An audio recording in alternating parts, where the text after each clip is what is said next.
me talk to you. Welcome back, guys, to Dad and Son Wrestling Reviews. Today we're going to be reviewing this latest Raw.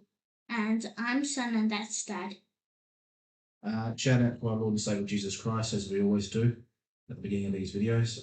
Through his sacrifice, all things are possible. He bared himself on the cross to deal with our sins. I can't thank him enough. If you're not aware of our Lord and Savior Jesus Christ, we'll leave a link in the description to our church family. Plenty of content there to get to know his word and what he's about, and to accept him into your life. Also, shout out to Taurus BJJ down in Port Kennedy. I'm still a little bit worse for wear after a major session this morning during our comp class. Thank you for all the support and motivation that you guys give, and for uplifting those around you and making a safe space for first responders and stuff to practice jiu-jitsu and bond and get around those sort of themes that the first responders have. So can't thank you enough. And then also a shout out to Rockingham Sharks, boys' new rugby league team. Thank you for taking us on that journey as we excited to start that. And we can't thank you enough for accepting us into the club there too. And now on to Raw. Raw opened up with Corey Graves and Michael Cole in the ring. Today's Raw was supposed to be, is a tribute to AJ Styles. So it gave the feeling that they were going to kick the show off with that. But then Gunther interrupted them, gave them a mouthful, a lot of heat promo stuff. Adam Pearce came out trying to shut him off, and Gunther wouldn't stop talking. They were just talking over the top of each other. Gunther was trying to ignore him. And then Adam Pearce was out with a whole bunch of security and all that. Eventually he told Gunther to leave. Gunther said he was leaving at his own free will because he didn't want to be in Atlanta. An usual heat shtick. Then as he's heading out the back, Dragon Lee jumps in from behind, doesn't he? Continues on that little fighting for AJ's honour type thing. And it makes a match for next week's Raw. Yeah, so they're finally going to get that out of the way. I hope that's not Gunther's WrestleMania card. Not to say anything just not talk down Dragon Lee. He's a great wrestler. They just have not done anything with him for a long time, with him to make you really care about him. The stuff with AJ Styles obviously started to get him over. This stuff's getting him over a little bit. If they can build on that stuff like that, then maybe move him in some other direction. Maybe he's open challenge with Kamala Hayes, does some amazing matches there or something. Yeah. But people don't care enough for him to be a opposite Gunther. I think they're going to do it not to WrestleMania, but Backlash. Yeah, I can see that. Then obviously after they've been pulled apart and because they're fighting backstage and all that sort of stuff. Cody Rhodes comes past him, doesn't it? Gives him a bit of a look and heads on out. And then we wasn't through that match again. Cody and Gunther. Yeah. Yeah. Cody only won because he got a roll up thing. Yeah. Then we had Cody Rhodes there. He was about to begin a promo, and then we had the Vision come out. Do their stick. Mainly Logan Paul on the mic, eh? Yeah. Which gave Paul Heyman a bit of time off from the mic. And then that leads to Jey Uso coming out and the crowd going, yeet, yeet, yeet. A lot of critics online with Jey Uso's work, but he's still so over in the crowd. And it was tough because this crowd really didn't get behind anything the whole night apart from AJ's stuff at the end, obviously. Yeah. They just were not hot. But like last week, they weren't hot either. I don't know if they're not miking up the crowd. I don't know if it's a production issue, but compared to crowds, they're not involved and they're not jumping for those near falls. And they thought for an entrance, that's about it at the moment, isn't it? They're just quiet during the match. Actually talks with the crowd the most is Logan Paul. He just interacts with the crowd. And stuff like that. It can be a little bit creepy, nothing serious. But just the WWE crowds are a little bit just timid at the moment, which is they used to be all, that was the thing. They came through the bloodline onto the finish the story and all that sort of stuff. And the triple threat. There was the crowds were just bonkers for a while. I don't know if it was just the product's just not expiring anymore, but yeah. It was too obvious not to mention. It's probably because they aren't really at like a big thing like WrestleMania or something. Yeah, they just because most of the time that they go crazy is WrestleMania. Yeah, I don't know. Just the storylines make the crowds care, I guess. Then we had Bronson Reed versus Jey Uso versus La Grande Americano, the original. Big moment in this match, wasn't there? The German suplex. Yeah, but also the injury spot, wasn't there? Yeah. Looks like Bronson Reed popped his bicep on he was breaking up a pin. Yeah, he's torn it. Not good. You saw it, like, when the camera showed it, there was a deformity. You could see it, and the torn bicep is nasty. That's a nasty injury. That's a Bron Break is one? No, Bron Break is a hernia, so it's muscles in your stomach get damaged and they have to sort of sew them back together. So that means there is two. Yeah, so this badass group division is they pretty much hurt themselves really, because Bron Breakker did it with flipping a table, and then Bronson Reed did it, doing a pin. So no, he didn't do it doing a pin. He did it jumping that. He was interrupting the pin. Yeah. And it looked like he landed on it, but he didn't actually feel it tear into like a different type, and then he actually felt, oh, that's a tear. Yeah. Obviously, something like that in Incubus, like when he's doing just something out of the ordinary, like just breaking up a pin, and it snaps like that, and obviously it was ready to go, and it was just a ticking time bomb. But best of luck to Bronson Reed, being a fellow Australian. We want to see him back. I think he's one of the best things on the product. That tsunami finishes nuts, and when he just goes nuts, just runs through people, he's one of the best guys to watch. That man, when he did the squash of Seth Rollins back before they became the VG. And that are truth. There's like 20 tsunamis in that night, and then they just go forget all about it, and then like the next 10 months he gets tsunamied again. And then following that, we then see CM Punk rock up in a NASCAR, just backstage filler, rubbish. Then when Liv Morgan and Dirty Dom out, they essentially had before they call everyone out into the ring, they have a recap of the interview that was interrupted by Stephanie back here. And they finally put subtitles. Yes. It wasn't very nice what she said either. Yeah. And then calls out the two champs. Liv kind of sort of offsets everyone by saying that she agrees with their care and that she needs to work harder and all this sort of stuff. Sort of turns to pretend like she's going to give Jay Cargill a mouthful, and then with the microphone into Stephanie back here. Bit of a beatdown, Oblivion lies in the ring holding the title. Jade sort of just sneaks out, doesn't want to borrow of any of it because she's not her title. And then that's all there is to it, really, isn't there? What would you rate the segment? 3. 3. What would you rate the match with the Bronson Reed injury? Jey Uso goes over in the end. Obviously, I forgot to mention that. Probably 5.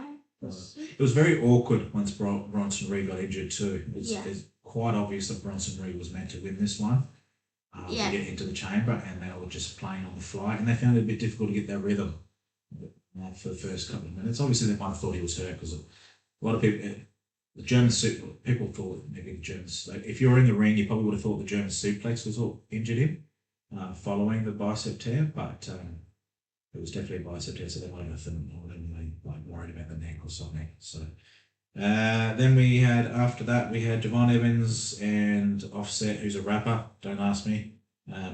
Wouldn't have a clue who the bloke is. And the New Day, just tit for tat words, makes a match for later on. Nothing else to it really. Kofi and Xavier Woods as this new day are quite funny, so I think they should continue that shtick. It's refreshing. It's better that they have grass and ball in it. Yeah, he's just a little clown in the background. Yeah. Then we had Dupree versus Natalie. Very quick, ends with her taking shots to the back of the head, Dupree that is, and sort of referee stoppage. What would you rate this one? We haven't had that in a long time. Yeah, what would you rate it? 2. Yeah? Yeah, just a beat down. Yeah, I don't know if they go to this again, or maybe she's taking time off, maybe she's got something. I know she just got married, so maybe she wants to go on vacay or something like that.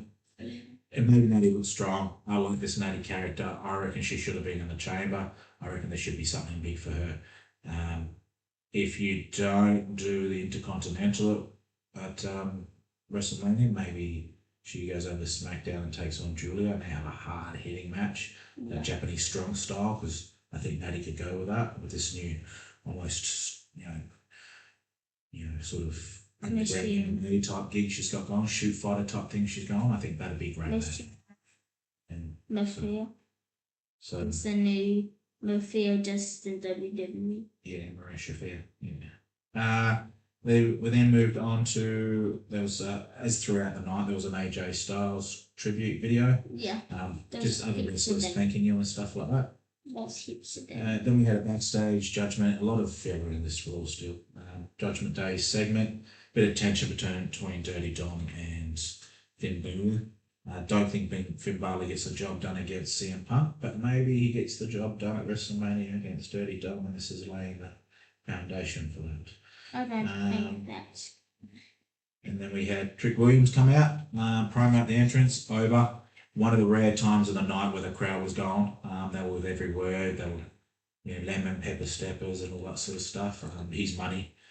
For a crowd that was only interested in seeing AJ, I think that's probably the only reason they sold the place out, just because of the AJ Styles tribute. I was thinking, is it going to be Brock Lesnar coming up behind him and then just suplex him? Would have been cool. We then had Oba and Oba Femi hype video, and then we had the crowd out the back, just getting sent to Elimination Chamber, just filler. And then we had a Rusev and Obi Femi tension, bit back and forth. He was like, why don't you make me? When he was like, I may talk so much for a rookie. You talk too much for a rookie. Why don't you make me shut up? It was good. It was tense. 2 big guys. I think that's the match I'd like to see. Fortunately for Rusev, I think he goes. Obi Femi goes over. And I think Rusev has made a mistake going back to WWE because he hasn't won a thing since. He did have a good match with Sheamus. Yeah, he had good matches, but there's nothing for him. Mate. Yeah, nothing big. Yeah, I mean, he could. It's like when Andrade went back and there was nothing, and now all of a sudden he's in the world title picture back in AEW looking like a superstar again. So sometimes these guys obviously went back to be with Charlotte. Marriage broke down. But it's sometimes some people only live their life thinking the grass is greener somewhere else, and then get proved otherwise. So obviously there was a creative lull with AEW for a while there through 2023, and I think people wanted to jump ship back, and now it's going gangbusters again. And some of these guys probably that jump ship. Rusev, that's not getting used. I like Rhymes. When he was doing the Redeemer and the TNT title and all that, he was brilliant. Then on to Brock Lesnar promo with Paul Heyman, essentially open challenge for WrestleMania because he has no one at the moment. Gave a list of dates for when he's in Raw on the way to WrestleMania, and then we'll see if someone pops up and challenges him. Crowd was chanting for Oba. Do we get it? Don't know. There's rumours online that it's supposed to be LA Knight. I think Oba's a better option. Obviously, you want to give something big for LA Knight, but the only problem is if you give it over to Brock Lesnar, I don't think Oba goes over. Even though it's a big WrestleMania match, I don't think. Whereas LA Knight doesn't get hurt as much from a loss with Brock Lesnar. because he's more established. But Homer will probably get hurt if his character get a lot more hurt if Brock Lesnar goes over, especially if the rumors are true about him next SummerSlam being his last match. So we'll see what happens there. He would first in his last match. My feeling is that we go Gunther with that one, and Gunther continues his career killer thing. Be the last one that he's gonna kill the career of. And even more people as they retire. I think they pivot at some point. He gets back. He gets a world title back within the next 12 months, I think. Yeah. Then we had a Becky Lynch hype video for the AJ Lee match at Elimination Chamber. Not much else to that. Then we had finally had some wrestling after so long, so much filler. Evans versus Kofi Kingston. Evans goes over. New Day tried shenanigans, didn't work for him. This rapper helped out, and he got this massive OG cutter, but he almost jumped over him, didn't he? Yeah. He jumped too far. He almost had to spin around while in the air to try to get him. So he did a backflip, and he looked like he was already on the ladder, but he was on like the second rope, just jumping off. yeah, incredible athlete. This But it looked like he got his leg or something. yeah. So it just with a shot sometime he gets too excited, so he just has to. But Long term, I think he needs to pick his spots a little bit better. He's still learning, obviously. yeah, I think he needs someone out there to call when to really go and when not to, just so he doesn't get injured. I think that's why we're using guys like Kofi and stuff with him. So that's pretty. he pulled out as flippy dippy as he is. Not even that, just someone that's just like, this is not the right time for this spot. Hit this spot, but not with this much enthusiasm type thing, just so he doesn't overshot things and hurt himself or hurt the other person. Then we had CM Punk out. Awkward production with Netflix. I don't know if anybody else had like this feeling that CM Punk was just wandering around. I feel like there were probably ads in the US and we were just filling in time, but it was just real big production. And then we had Finn Balor video package, obviously with CM Punk in the ring. And then we had Punk pull a promo about Finn Balor and about trying to sell the match, even though no one in this world thinks that Finn Balor's going to win it. But they're trying to still hype it so that there's some sort of intrigue. He may. No, And they're then not going to get rid of their rubber names. CM Punk, main event. But what about if he wins it after, like he versus Roman Reigns again? Don't know. For the third time, he's a better man. Then we had Raquel, Dio, and Kairi Sane. Raquel wins. I thought Kairi Sane because you'll do the storyline with Oscar. I think they go another way with that one. I think that's a longer one. WrestleMania. I think that one goes longer than WrestleMania. Or they use the tag titles for that against Rio. But Raquel wins. I think Raquel gets the Elimination Chamber win somehow, maybe. And then we have some sort of clash with Liv Morgan, and then you eventually have the final with Finn Balor versus Dom, and all that. You finally have the Judgment Day pull apart. Roxanne Perez plays some sort of role in it as well, and everyone goes their own way. what about Teddy McDonough? Like I said, everyone goes their own way. Then we had there was a funny spot with remember when they accidentally high five each other? Yeah. And then they realised, oh, wait a second, we're not friends anymore. And Kairi Sane pulls her hair down. That's with the Sky, I should say. Then we had a Jade promo. When they call in the crowd with the young bird that does the Kath Kelly or whatever, does the in crowd promos. And then it was cut short for Alfida. She got like 3 words and it cut to black. And then all of a sudden we're into the AJ Styles tribute. So don't know that other people got that with their production fee. This was crazy. But yeah, production, I know there was a major storm in the US, so there was probably some problems to do with that. It was unusual because WWE is very, very pedantic about its production. It's a high production value, which compensates for some of the slower televised wrestling, and this one was he was a bit hard to watch, which is upsetting because it was an AJ tribute event. And then we had the AJ Styles tribute. He come out. Crazy at the end. Yeah, he cut a promo. Well, not a promo. He just poured his heart out to everyone. Said thank you. Poured his heart out to his wife. Thanked Kids. God. Thanked the crowd. Strong Christian man. AJ Styles, one of my favourites, if not my favourite wrestler of all time. Kenny Omega, I thought. Kenny Omega is probably my favourite wrestler at the moment, but I remember watching AJ Styles as a kid with TNA on Fox 8 on Foxtel over here on a Saturday night, and it was he was a hell of a. And then when he first got to WWE, he was meant to make it, and he did. As always, kept going and going and going. Then we thought they had the false ending.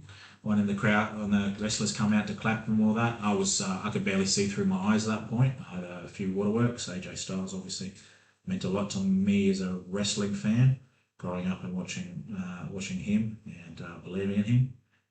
Then we had the Undertaker coming, and turns out they're inducting him into the Hall of Fame this year. So again, I got very watery. Like I said, AJ Styles is one of my favourite of all time, if not my favourite. So it was good to see. So yeah, what would you rate Raw overall? 6-7. 6-7. Yeah, the AJ stuff made it 6-7 in my book, but apart from that, it was a very hit and miss. Raw, SmackDown.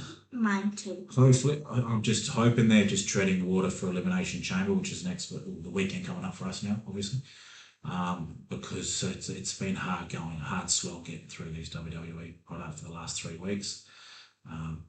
Ever since Saturday night's main event with the Cody and the Far 2 stuff, it's been downhill, which is upsetting because that Saturday night main event was a great show. It was just action. So it shows you what they can do when they throw it on, when they put it on the line and they just let their people wrestle. Obviously they're trying to build stories and all that sort of stuff. So yeah, anything from you, big boy? No. Bang. God bless you, everyone. Out of time, so say goodbye.